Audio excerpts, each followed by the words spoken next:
I like the fact that South Africa authority had seen that this xenophobia thing is not going to help them, and they have come out openly to stand against what the black South Africans are doing to foreigners. Now, the government of South Africa said Nigerians or other national, foreigners should please work together with them. Why are they calling this? They have noticed, like they told the black South Africans, that they noticed that a group of people started pushing this narrative in order to divide or cause division in South Africa. And they pushed the agenda and ensured that the black South Africans bought the idea.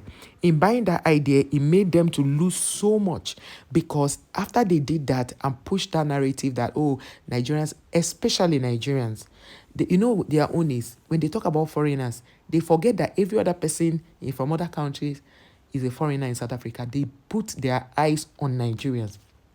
Let's dig back to when this xenophobia thing started, 2018, 17, late 17, 18, 19.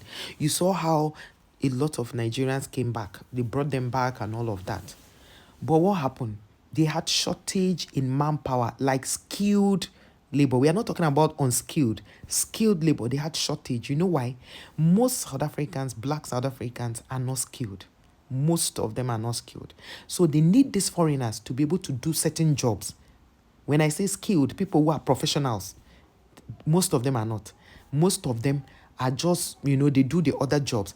And some of them are so lazy that they don't do any job. The little money the government give them, the stipends, is what they like to use.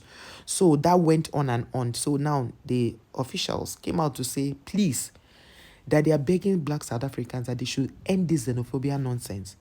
They are the ones now saying it too, that they should end it, that there's no point. They need these foreigners to work with them. Because let me tell you something, just like going to Canada now, when you're going to Canada, they have different pathways of going to Canada. They have the skilled labor and unskilled labor and all of that. They have the PR. So everybody knows why they are going to a certain country. Now, I watched the video. Before this other one, the government is talking about that. First of all, watch the video where the foreigners were in a place where they are working, and the police officers, the South African policemen, went there and sent them out of the way they were working. And in all those foreigners, I didn't see a Nigerian, because Nigerians, there's a way we look. There's a way Nigerians look. There was no Nigerian in the midst of all those people, because they were speaking in their dialect, and their tongue did not sound Nigerian. Their dressing, nothing sounded Nigeria. Their looks, no Nigerian. But every time South Africans want to push a narrative, they'll call Nigerians. But most people who do all those menial jobs, you won't even see Nigerians there. Nigerians who are there are mostly skilled. So they are there on a professional level. Then the ones that are into business are there on a business level. I don't know if you are getting the point. So if our advice, foreigners who are in South Africa, whether you are legal or not legal, I want you to leave and go to your country, or apply to go to any other country. Let the South Africans, because they have so indoctrinated them. I think it was an agenda they pushed for those years that made them believe. And the funny thing, it's like colonizing somebody, and then you have left the person to be 40 years after colonialism, and then the person is still blaming you. Okay, let's put it in a context of a family. I had children, God forbid, and then my kids are 40 years, 50 years old, and they are still blaming me that there are some things I did not do for them that did not make them to work hard. Meanwhile, I sent them to school. I did everything I'm supposed to do as a parent.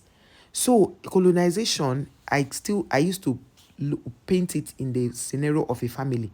When a man meets a woman he likes and they get married, they are going to start a family, right?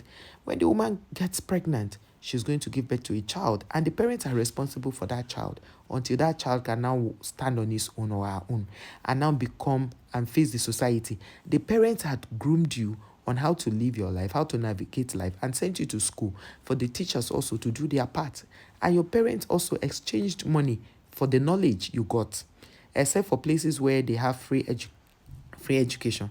And then you are now on your own. Will you now still be blaming your parents? Except your parents didn't send you to school, they didn't do the basic things they're supposed to do. But even at that, with the way the world is now, you can do anything to earn money. When I mean anything legitimate, like maybe going into content creating, going into farming, going into podcasting, going into rendering a service, laundering, or maybe selling fabrics. There are other things you could do to deliver a service, and you'll be making money. So by the time you look at all of these things holistically, you will know that there is no point. Do you understand?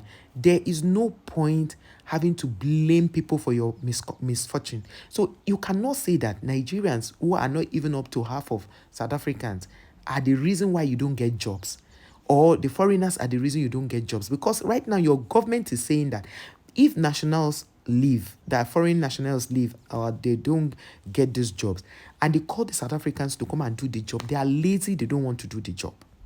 They do not want to do the job. So if somebody does not want to do the job and the foreigner who is there is to do the job, don't you think that the government needs the expertise of the foreigners to be able to do the job? Because if the president fails, it's the same South Africans that will pull him down. Just a few days ago, I saw a protest that broke out in South Africa, and everybody is protesting that there is no food, the food is expensive, there is this one, they are not the living wage is low. They were just basically talking about what is normal in any normal government setting where people are not happy and they protest, which is fair, right? Now, there's the same South African that told me, that we are protesting in Nigeria because of rice. And they forget that the protest they are talking about is still because of food. Because at the end of the day, if somebody pays you a living wage of, let's say, maybe 10 rand, and your living expenses is 20 rand, can you feed? You will not be able to feed. So it's still the same thing that you are doing. And that is why I keep telling you people that let us hold African leaders accountable. Not all this fighting different countries. It doesn't always end well. If you are truly a Pan-African, you will understand what I'm saying. Let us hold our My heart even goes out to Cameroonians that just lost their president, who has been in power for 42 years. I didn't know that man, my mind didn't even go there, that the man has been president for the longest, for 42 years, meaning that he has been a president long before I was born. Wow, that's so much. 42 years as president, meaning that they don't conduct election or what, or they do it at demand. So these are the things we are talking about. The level of impunity is what we are supposed to be, a continent that hold our leaders accountable. Not for you to now see foreigners, because you too are a foreigner in another man's land. Are you aware of that? You are also a foreigner in another man's land. And there are people there's a Nigerian who told us how he helped a South African in the UK. When he had accommodation problem, he took him in. The reason he took him in was because he was an African man. And he didn't care whether it's because when they go there, they say we are going back to Africa. You hardly hear them say, I'm going to Nigeria. It's just that some whites even think Nigeria is Africa. Once you hear I'm going to Africa, they think it's Nigeria. Nigeria comes to mind.